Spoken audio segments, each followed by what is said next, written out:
Looking out live pictures of the Fulton County jail. This is a notorious jail, or actually it's under Department of Justice investigation. 7 inmates have died this year there, so it is a tough place. And the former president inside now, being booked, being fingerprinted, likely a mugshot taken. And as was noted, he is going to have his height and weight recorded, being treated just like anyone else who goes inside that jail, and that is where he is now. Also want to bring in Scott McFarland, who is with us, who has covered all of these legal issues so closely. Walk us through some of these counts. There are 19 criminal defendants in one case. That's just striking fundamentally.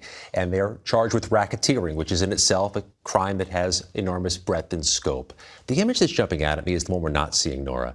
We don't see Donald Trump walking into the jail. The traveling press pool didn't capture that image. They were kept a distance away, just like when he entered the Washington, D.C. federal jail earlier this month. He's still able to control some of the optics. Didn't have that image shared with America.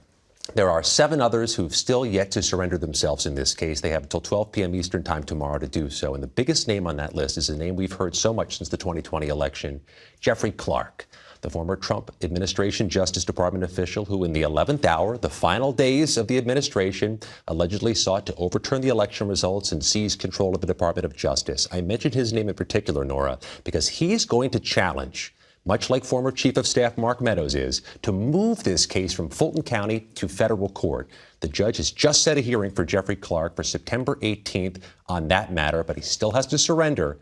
And Nora, if they were to succeed to move this case to federal court, a couple things change.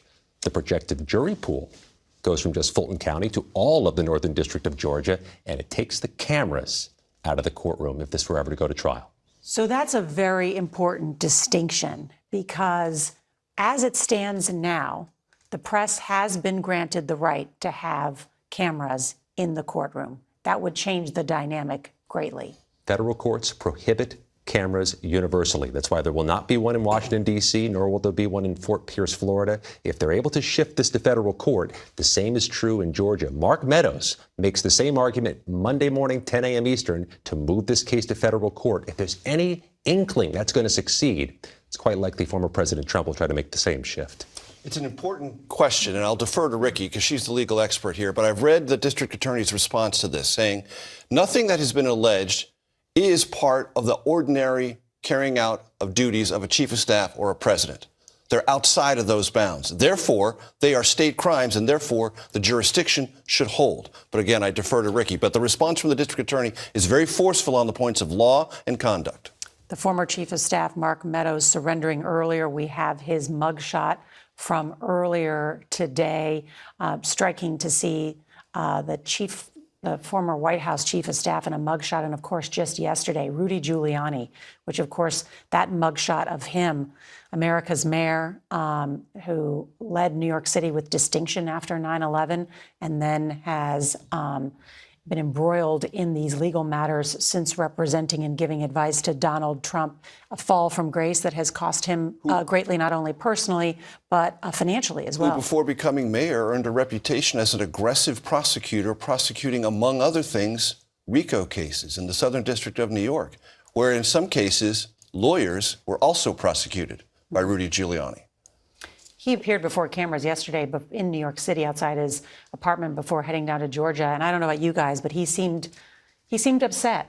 He seemed really moved by what he was facing, and I sensed a different tone from him than I've ever sensed before. The weight of this, when you have a mugshot taken, being fingerprinted after spending most of your life prosecuting criminals, particularly personal for Rudy Giuliani. I think about that line from the film All the President's Men, when Deep Throat's in the garage with Woodward, Robert Redford's character, and said things got a little bit out of hand with All the President's Men, with Watergate. And with Georgia, it's important to step back and ask yourself, well, why are we watching all this right now? What is going on with Georgia years after the 2020 election? What happened?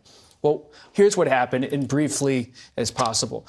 After 2020, and Trump is defeated by then President-elect Biden in November 2020, Trump goes to Giuliani, and he says, my campaign lawyers are not giving me any good answers. I need answers that I can stay in office. And Giuliani says, well, let's fight it in the courts. So they do that throughout November 2020. they fail. Then in December 2020, Trump and Giuliani huddle with a few others, including Sidney Powell, who's one of the indicted people in this RICO case, an outside conservative lawyer, among others. And they say, well, we can't win with the court, so what are we going to do? And they come up with a scheme to pressure states to send alternate electors. And during the course of my reporting with Bob Woodward, we discovered a memo authored by John Eastman, who also has a mugshot, also indicted in this RICO case, which said to Trump, if you lean on states, somehow they can, with special sessions, irregular legislative sessions, or even just pressuring with activists, they can create these new slates of electors.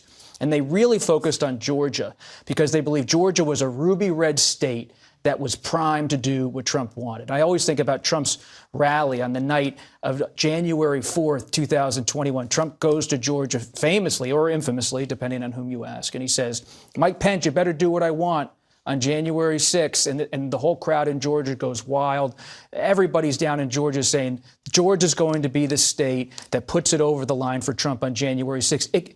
The lieutenant governor of Georgia now, Burt Jones, was in Washington on January 5th to meet with Vice President Pence, just to say hello, to say maybe you should think about changing your mind on January 6th. So Georgia became this cauldron of activity. Everybody was going there to ask the governor, Brian Kemp, to have a special session and to send those alternate electors. But ultimately, they didn't, and Kemp remains a foe of Trump. And now Georgia is this microcosm of the broader story we've been covering for a long time of January 6th and American democracy. That state decided by less than 12,000 votes. And there's an intervening event there in Bob's beautiful narrative. The special election is conducted for 2 Senate races. Both go to Democrats. Every Republican you talk to in Georgia now will tell you if Trump and his allies weren't so obsessively focused on the 2020 election, but put in for those races, those might have been won by the Republicans. There wouldn't have been a governing, though narrow, majority for Biden in the Senate, and much of the things that Biden has gotten through would not have happened.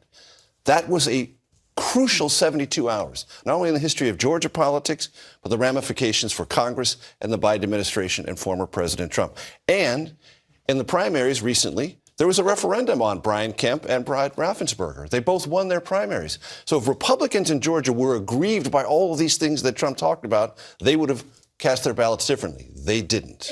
We are just learning that Donald Trump has been booked, according to Fulton County jail records, a number attached to that. And of course, what's looming is whether there'll be a mugshot of the former president, that it will be seen around the world, Robert.